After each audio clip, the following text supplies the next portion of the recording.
All right, radio listeners, today we have a special guest in Larry Elder. Larry Elder is a best-selling author and radio talk show host. He's a columnist for WorldNet Daily. He's got a very interesting book we're going to talk with him about today entitled Dear Father, Dear Son, 2 Lives, 8 Hours. And Larry Elder, we'd like to welcome you to the Conscience of Kansas radio program. Paul, thank you so much for having me. It's an honor. Well, the honor is all ours. I tell you what, I've followed a lot of your work and writings, your inspiration to a lot of folks here in Kansas, and I think they'll be very interested to hear about your new book. I wonder if you could tell folks a little bit about it.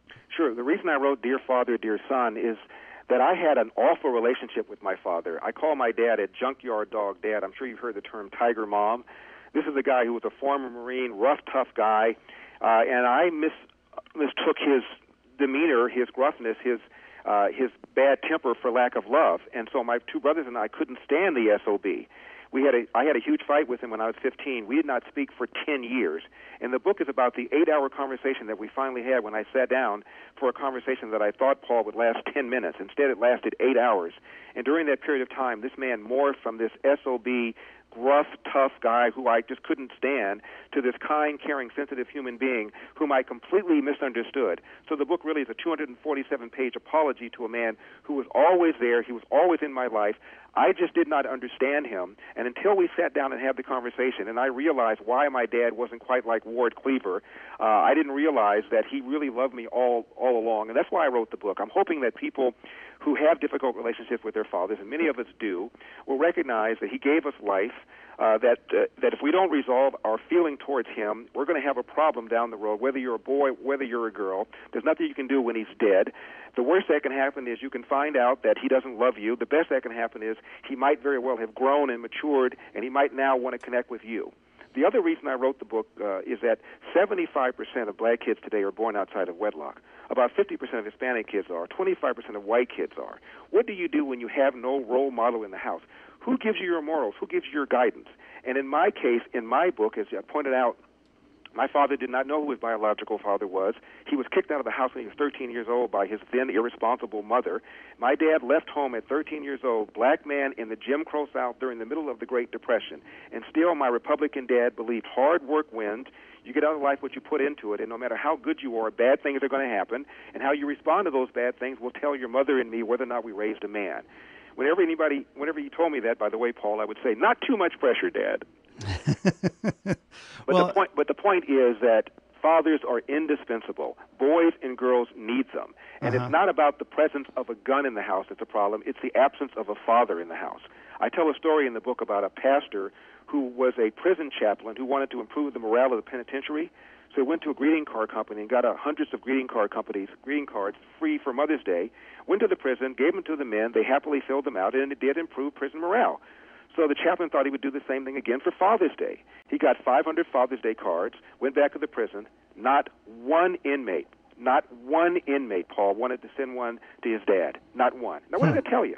Wow, that's amazing. You know, when I was looking at those numbers that you just quoted, I was reading them in one of your WorldNet Daily articles.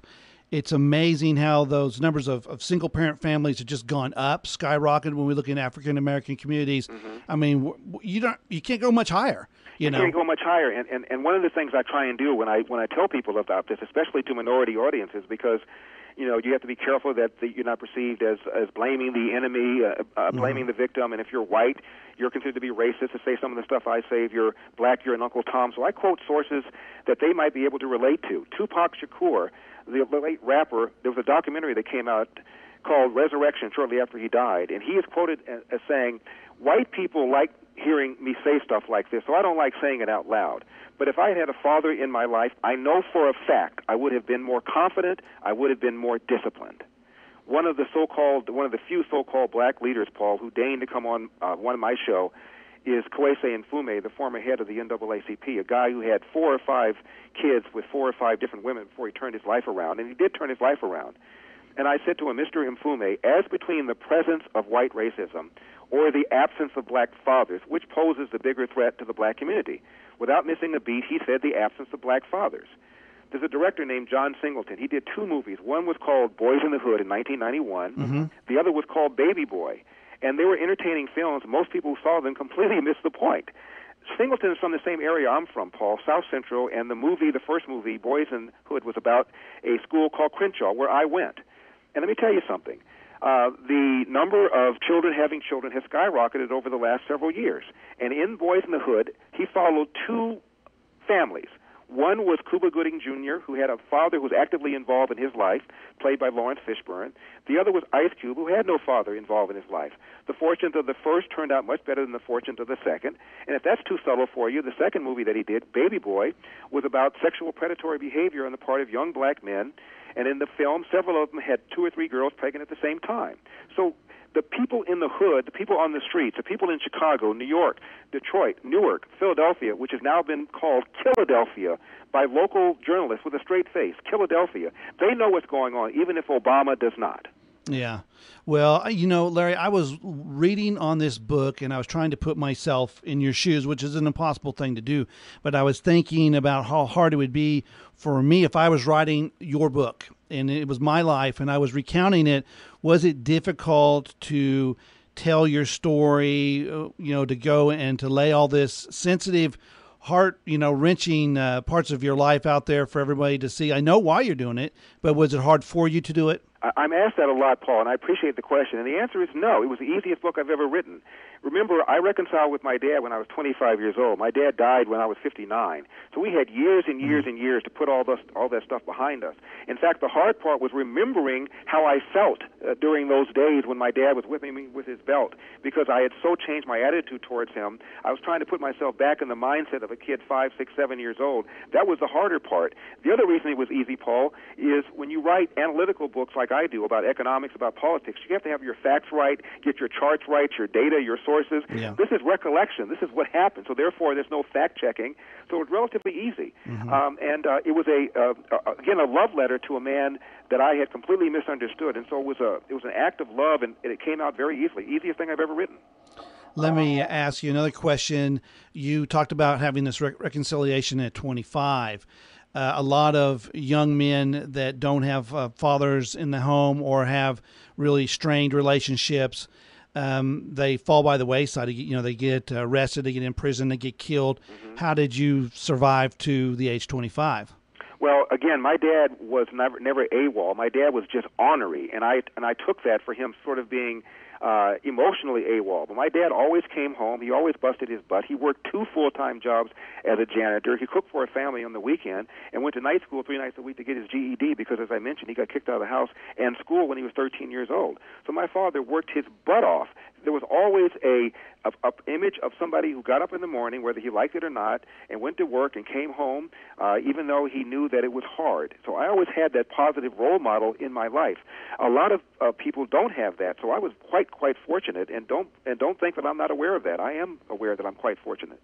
Well, everyone is a product of their parents to a degree. I see it in my own life. Folks around me will say, "You're like your dad." Right. They'll see that good things and negative things. And, I try to be my own man, but take those positive things. My dad had that good work ethic, worked really hard, and I've carried that on. Do you worry that you'll take some of the negative things and pass them along in your life? Well, my father's a little grumpy. I probably have that. But, Paul, the question you asked me about how I managed until I was 15 is the question I asked my dad. How did he manage? He had nobody, let alone until he was 15. Why didn't you pick up a gun? Why didn't you become a thug? Why didn't you become angry? Why didn't you become hostile? Why aren't you angry at America? White man this, white man that. Yeah. And my father said part of it is we didn't have that culture of what I call victocrat mentality. We didn't have a Jesse Jackson running around talking about what you're owed because you're black. We had no welfare. We had no SSI. We had no food stamps, no daycare vouchers, no public housing. We all had to fend for ourselves. And in many respects, he says, it was better that way because we knew we had to rely on ourselves. Mm-hmm. Yeah. And it's unfortunate that today people attack folks like you, other folks that stand up in the African American community and champion these conservative values, the values that really everybody needs here in America. You get attacked so viciously, and you're absolutely right. There's the Uncle Tom standard. If I'm over here talking about these issues, I'm called a racist, and these are ways to demean the message. But the message, if it doesn't get out there, I think this country is just doomed. And these so-called major black civil rights leaders ought to know better. This is Martin Luther King's birthday. Yeah. Al Sharpton often says he came out of the King movement. I think he was 12 years old when Martin Luther King died. And this is a guy who had a middle-class life until his father abandoned the family and then down to the ghetto. In the case of Louis Farrakhan, this is a man whose mother was estranged from her father, had a boyfriend, took back up with the husband, got pregnant, didn't want the boyfriend to know, so she tried to abort Louis Farrakhan with a coat hanger. In the case of Jesse Jackson, his 16-year-old mother was impregnated by the married man next door. Jackson grows up as a kid in South Carolina with taunts. Jesse ain't got no daddy. Jesse ain't got no daddy.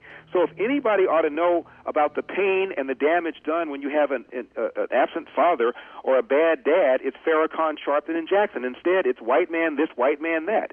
It's horrific. If there were a law against black malpractice leadership, these guys would be on death row, Paul. It's outrageous. You're absolutely right. Absolutely right. Ladies and gentlemen, we're speaking to Larry Elder, visiting a little bit about his brand new book, Dear Father, Dear Son, 2 Lives, 8 Hours. We're going to make it real easy for our radio listeners to find it. You simply go to IbbetsonUSA.com, our master website. We're going to have the link up there. I think it's a very inspirational read, an educational read.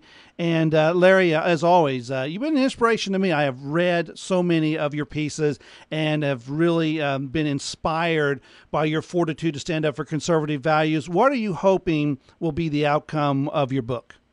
I'm hoping that people will reconnect with their fathers, those people who have estranged from their fathers. I'm hoping the book may inspire some of them to pick up the phone or email and try and reach out to scratch that itch. It's already happening.